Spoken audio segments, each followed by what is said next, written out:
Good morning students, I am Krishna Kumar, your physics teacher. जैसे कि last video में हमने आपका मोशन का चैप्टर स्टार्ट कर रखा है, तो हम इसको इस पार्ट में पूरा करेंगे।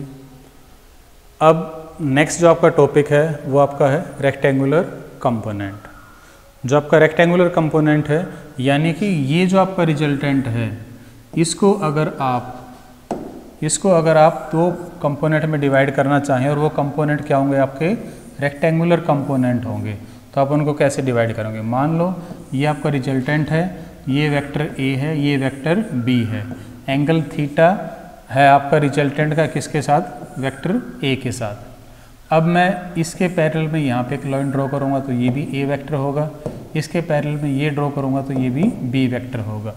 अब क्या है, ये जो आपकी ट्राइंगल है, इसमें ये ए है, ये आपका बी है, ये आपका रिजल्टेंट है।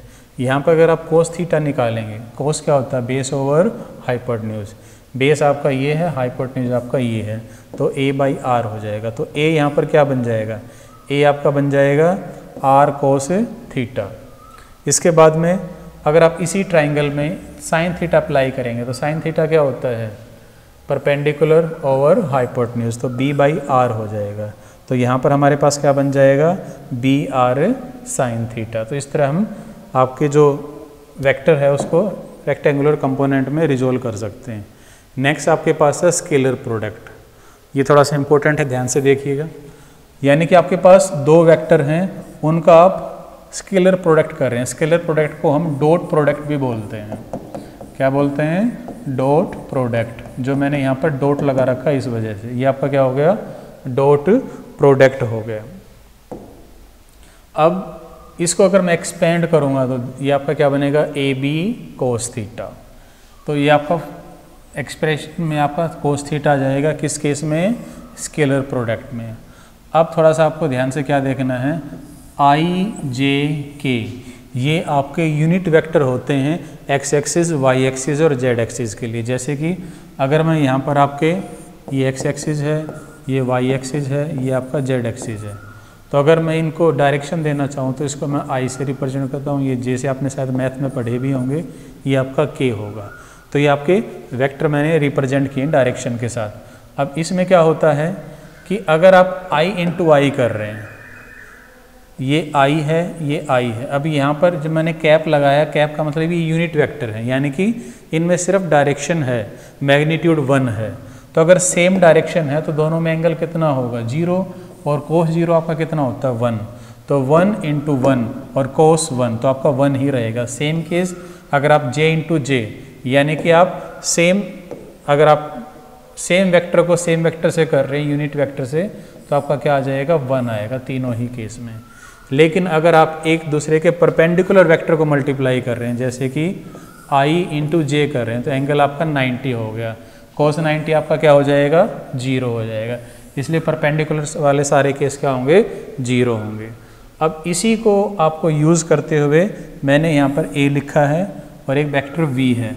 अगर आप इन दोनों का आपको डॉट प्रोडक्ट करना है तो आप कैसे करेंगे, सिंपल मल्टीप्लाई करना है, बस आपको ये दो फंडे यूज़ करने हैं और कीजिए, आपको आंसर ज़रूर मिलेगा। ध्यान रखिए, जब आप इसको मल्टीप्लाई करेंगे तो i इंटू आई रहेगा तो 1 हो जाएगा। लेकिन जैसे i इंटू जे या j इंटू के या k इंटू आई करेंगे तो आपका क्या हो जाएगा, 0 हो जाएगा। कोशिश कीजिए और इसका आंसर फाइंड आउट कीजिए। अब इसकी प्रॉपर्टीज़ हैं आपकी स्केलर प्रोडक्ट की। प्रॉपर्टी आपकी क्या है, प्रॉपर्टी आपकी पहली है कॉम्यूटेटिव लॉ। इसका मीनिंग क्या है कि आपका जो वेक्टर है आपके ए डॉट बी, इसको मैं b डॉट ए बी लिख सकता हूँ। दूसरा आपके पास क्या है, आपका जो a डॉट ए है, यानी कि किसी वेक्टर को अगर मैं उसी वेक्टर से डॉट प्रोडक्ट करता हूँ तो उसका मैग्नीट्यूड का स्क्वायर बन जाएगा। तीसरा क्या है, अगर दो वेक्टर परपेंडिकुलर हैं तो आंसर क्या आएगा, 0, जैसे मैंने अभी आपको बताया। नेक्स्ट प्रॉपर्टी क्या है, कोलिनियर। इसमें क्या होगा, अगर आपके पास दो वेक्टर हैं a डॉट बी और वो सेम डायरेक्शन में, तो आपका थीटा कितना हो जाएगा, 0 हो जाएगा। तो जैसे कि ए बी कोस थीटा जो आपका बनेगा, कोस 0 पुट करूँगा तो 1 हो जाएगा, तो आपका ए बी रह जाएगा आंसर। तीसरा क्या है, नेक्स्ट क्या आपका, ये डिस्ट्रीब्यूटिव लॉ को फॉलो करता है, यानी कि ए डॉट ब्रैकेट में b प्लस सी आपका क्या होगा, a dot B plus a dot C होगा आपका। नेक्स्ट आपके पास है वेक्टर प्रोडक्ट। वेक्टर प्रोडक्ट को हम क्रॉस प्रोडक्ट भी बोलते हैं। क्या बोलते हैं, क्रॉस प्रोडक्ट। अब ये देखिए मैंने क्रॉस का साइन यूज़ किया यहाँ पर, तो क्रॉस प्रोडक्ट में हमारे पास क्या आ जाता है, ए बी साइन थीटा आ जाएगा। याद रखिए जब भी आप दो वेक्टर का क्रॉस प्रोडक्ट कर रहे हैं तो आपका रिजल्टेंट जो आएगा वो भी वेक्टर होगा, लेकिन जब आप दो वेक्टर का डॉट प्रोडक्ट कर रहे हैं तो आपका जो रिजल्टेंट आएगा वो आपका क्या होगा, स्केलर क्वांटिटी होगा। अब ये आपके पास वेक्टर प्रोडक्ट है या क्रॉस प्रोडक्ट है, तो आपका जो आंसर आएगा वो भी आपका वेक्टर होगा। इसकी डायरेक्शन के लिए मैंने एन कैप यूज़ किया है, यानी कि एन कैप क्या है, डायरेक्शन बताएगा आपको रिजल्टेंट की। अब डायरेक्शन के लिए क्या यूज़ करूँगा मैं, डायरेक्शन के लिए दोनों वेक्टर का क्रॉस प्रोडक्ट और क्रॉस प्रोडक्ट का मैग्नीट्यूड, क्योंकि आपको पता है कि आपका वेक्टर क्या होता है, वेक्टर जो आपका होता है उसमें मैग्नीट्यूड भी होता है और उसमें डायरेक्शन भी होती है वेक्टर में। तो अगर आपको सिर्फ डायरेक्शन चाहिए तो आप वेक्टर को उसके मैग्नीट्यूड से डिवाइड कर दोगे। अब डायरेक्शन हम फाइंड आउट करते हैं, दो हमारे पास मेथड हैं, राइट हैंड स्क्रू रूल या फिर राइट हैंड थंब रूल। इसमें क्या है, अगर हम अपने राइट हैंड को थंब को ऊपर करेंगे और अपने फिंगर को कर्व करेंगे तो फिंगर्स की जो डायरेक्शन है वो आपकी क्रॉस प्रोडक्ट की डायरेक्शन है और जो आपकी थंब की डायरेक्शन है वो आपके रिजल्टेंट की डायरेक्शन होगी। ऐसे जो स्क्रू है, स्क्रू आप जिधर रोटेट करेंगे वो डायरेक्शन ऑफ मल्टीप्लिकेशन होगा वेक्टर प्रोडक्ट में, और स्क्रू की जो डायरेक्शन होगी मूवमेंट की वो आपका रिजल्टेंट की डायरेक्शन होगी। अब यहाँ पर मैंने इनके जो यूनिट वेक्टर है उनके प्रोडक्ट करके आपको दिखा रखे क्रॉस प्रोडक्ट में। अब जैसे जब आपने डॉट प्रोडक्ट किया था तो आई डॉट आई लिया था और आई डॉट आई आपका क्या आ गया था, आई डॉट आई आपका 1 आया था। अब यहाँ पर आपका जो आई क्रॉस आई है, जे क्रॉस जे है, के क्रॉस के है, वो 0 है। ये 0 क्यों है, क्योंकि आपको पता है इसका फॉर्मूला क्या बनता है, आपका जो फॉर्मूला बनता है वो आपका होगा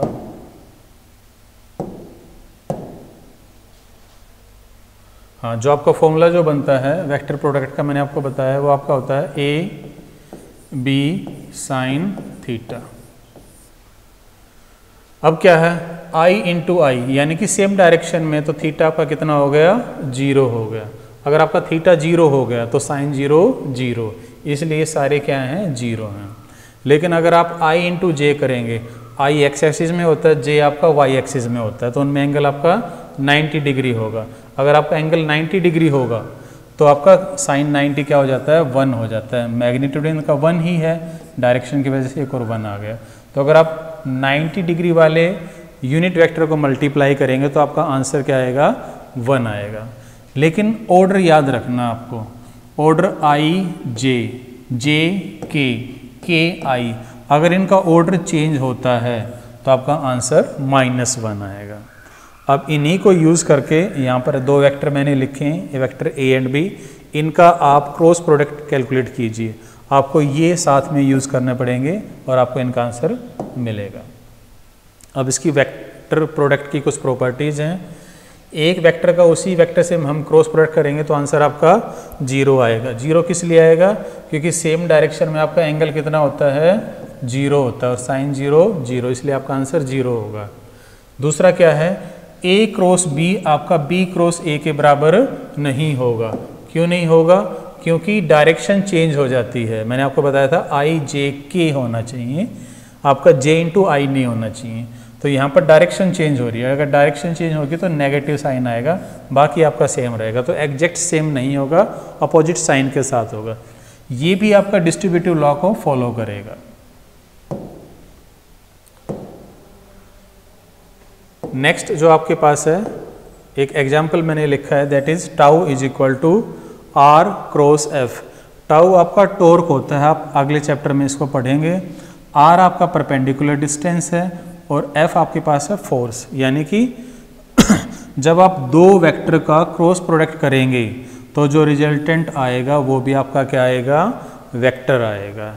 लेकिन अगर मुझे वर्क डन निकालना है तो मैं क्या करता हूँ, एफ डॉट डी एस करता हूँ, जो आपने 9th क्लास में भी पढ़ा है। डॉट का मतलब ही ये है, दो वेक्टर हैं ये, लेकिन जब मैं इनको मल्टीप्लाई कर रहा हूँ तो आपका आंसर क्या आ रहा है, स्केलर क्वांटिटी आ रहा है। अब मोशन इन ए प्लेन, अगर आपको एक मोशन प्लेन में स्टडी करना है तो आप क्या करेंगे, बड़ा सिंपल है, ये मैं आपको थोड़ा सा पहले ही बता चुका हूँ, दोबारा देख लीजिए। इसमें क्या करना है आपको, मान लीजिए ओरिजिन O है, आपकी पहली पोजीशन यहाँ पे थी R पे, दूसरी आपकी पोजीशन है वो R डैश है या R1 है। जब आप A से B पे गए हैं तो अगर आपको A B जो डिस्प्लेसमेंट वेक्टर कैलकुलेट करना है तो वो हम कैसे करेंगे, सिंपल ट्रायंगल लॉ से ही करेंगे। देखिए A की डायरेक्शन ये है, B की डायरेक्शन ये है और इसकी डायरेक्शन ये है, तो इसका मतलब OB आपका क्या है, रिजल्टेंट है। तो OB को मैंने दोनों के सम के बराबर पुट कर दिया, यहाँ से मैंने AB की वैल्यू कैलकुलेट कर ली है। जब मैं यहाँ से AB की वैल्यू कैलकुलेट करूँगा तो क्या आ जाएगा, R1 माइनस R। अब इसको मैं X एक्सिस और आपका जो Y एक्सिस है इनकी टर्म में लिख सकता हूँ। कैसे लिखूँगा, देखिए ज़रा, यहाँ पर जो R डैश है उसको मैंने लिख दिया X डैश और Y डैश, ये जो X एक्सिस और Y एक्सिस में है। इसी तरह जो आपका R है उसको मैंने क्या लिखा है, XI प्लस YJ, यानी कि मैंने जो आपका डिस्प्लेसमेंट वेक्टर है उसको प्लेन की फॉर्म में लिखा है, यानी कि X और Y की फॉर्म में लिखा है। तो डिस्प्लेसमेंट आपका क्या था, R1 माइनस R, तो R1 माइनस R में वैल्यू पुट करूँगा, I वाले कंपोनेंट को अलग कीजिए और J वाले कंपोनेंट को सेपरेट कीजिए, ये आपका डिस्प्लेसमेंट आ जाएगा। इसके बाद अगर आप कोई यूनिफॉर्म वेलोसिटी स्टडी करना है किसी प्लेन में तो आप क्या करोगे, V जो आपकी वेलोसिटी है वो आपको पता है डिस्प्लेसमेंट ओवर टाइम होती है, यहाँ से क्रॉस मल्टीप्लाई करेंगे R डैश आ जाएगा।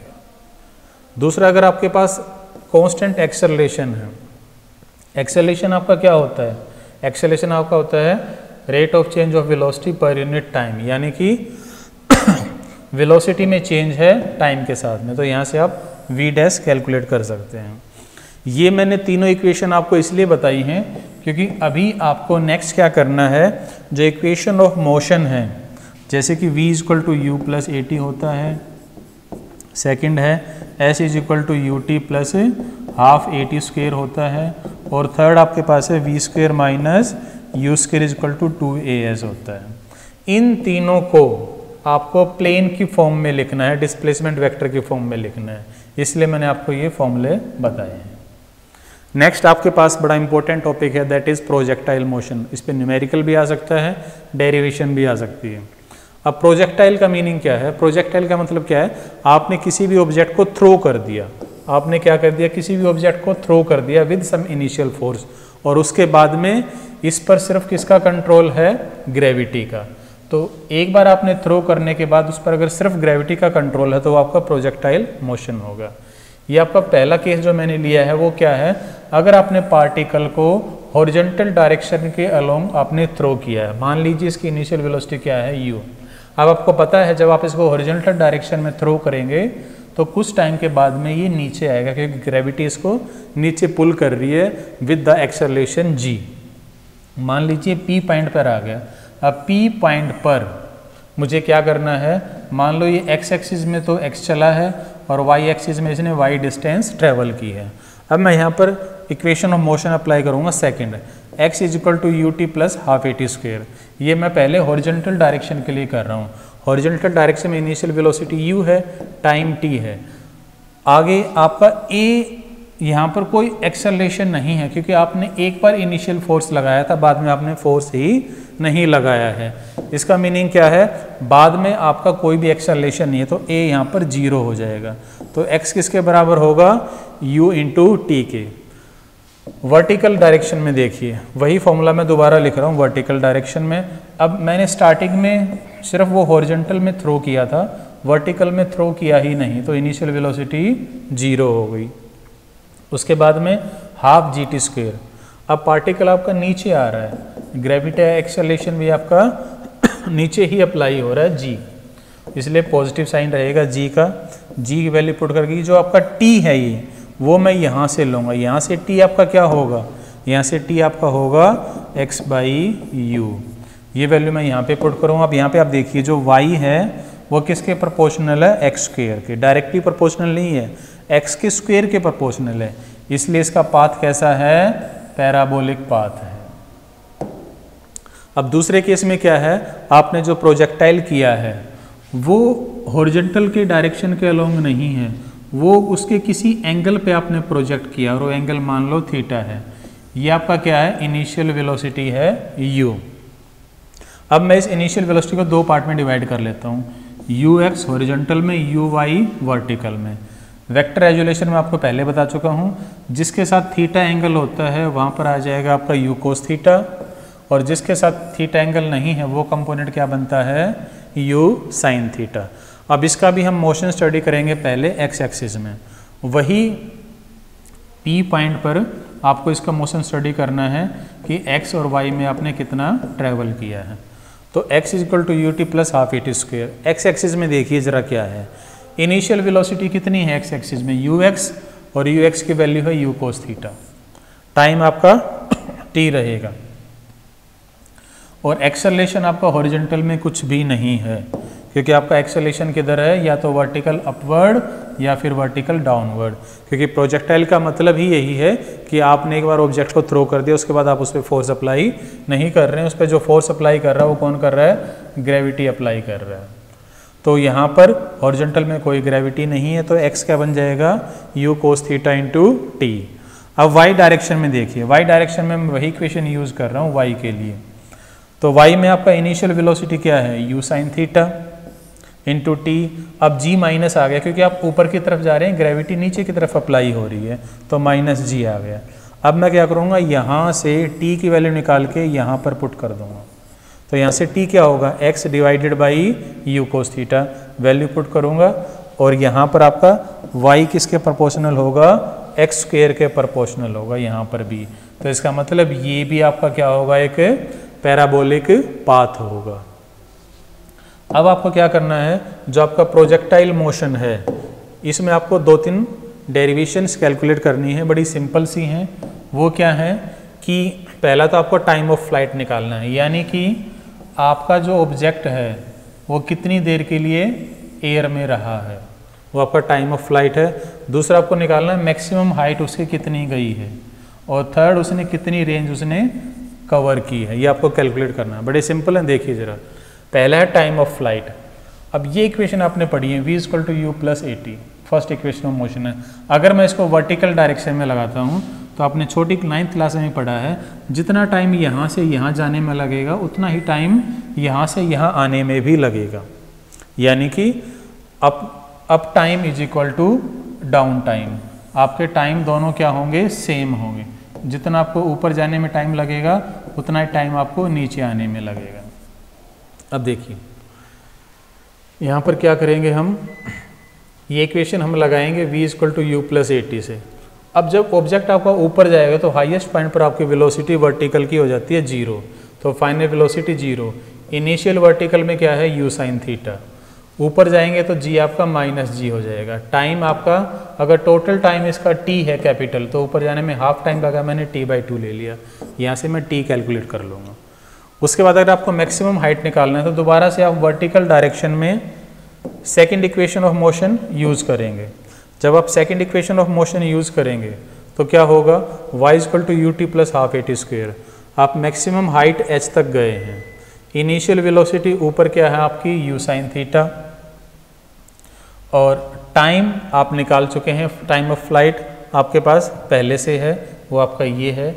यहाँ से आप टाइम की वैल्यू पुट करेंगे, और g आपका जो एक्सेलरेशन है वो माइनस जी होगा, वैल्यू पुट करेंगे तो आपका क्या आ जाएगा, u square sine square theta by 2g। अब आपको क्या करना है, रेंज कैलकुलेट करना है। रेंज कैलकुलेट के लिए सिंपल फॉर्मूला होता है वेलोसिटी इनटू टाइम, क्योंकि अब आपके पास हॉरिजॉन्टल मोशन है और हॉरिजॉन्टल मोशन में कोई एक्सेलरेशन नहीं है, तो सिंपल फॉर्मूला यूज़ कर लेंगे वेलोसिटी इनटू टाइम का। हॉरिजॉन्टल में वेलोसिटी क्या है, u cos थीटा, टाइम आप पहले निकाल चुके हो, दोनों को मल्टीप्लाई कीजिए, यहाँ पर आपका रेंज का फॉर्मूला आ जाएगा और यहाँ पर 2 sin थीटा कोस थीटा क्या होता है, sin 2 थीटा। तो ये आपका रेंज का फॉर्मूला आ जाएगा। अब क्या है, अगर आपको रेंज मैक्सिमम करनी है, ये आपका रेंज का फॉर्मूला, मैक्सिमम होने के लिए इसको 1 होना पड़ेगा। sin 2 थीटा को आप 1 पुट करेंगे तो 2 थीटा कितना हो जाएगा 90 और थीटा आपका 45, तो ये आपका मैक्सिमम रेंज आ जाएगी। दूसरा क्या है, अगर आपके पास थीटा एंगल है और 90 माइनस थीटा एंगल है हॉरिजॉन्टल के साथ, दोनों ही केस में आपकी रेंज सेम रहेगी। कैसे, ये आपका रेंज का फॉर्मूला है। तो यहाँ पर मैंने थीटा लिया है, अगर मैं 90 माइनस थीटा लिखता हूँ तो थीटा की जगह मैं क्या पुट करूँगा 90 माइनस थीटा। जब मैं इसको ओपन करूँगा तो क्या हो जाएगा 180 माइनस थीटा। अब इसको साइन 180 माइनस थीटा, आपका 2 थीटा वापिस से क्या हो जाएगा साइन 2 थीटा। तो आपकी दोनों रेंज क्या हो जाएंगी, सेम हो जाएंगी। इसका मीनिंग क्या है कि आपका जब थीटा हो या 90 माइनस थीटा हो तो दोनों के लिए आपकी रेंज क्या होगी, सेम रहेगी। तो ये आपका 4th चैप्टर कंप्लीट हुआ। Thank you.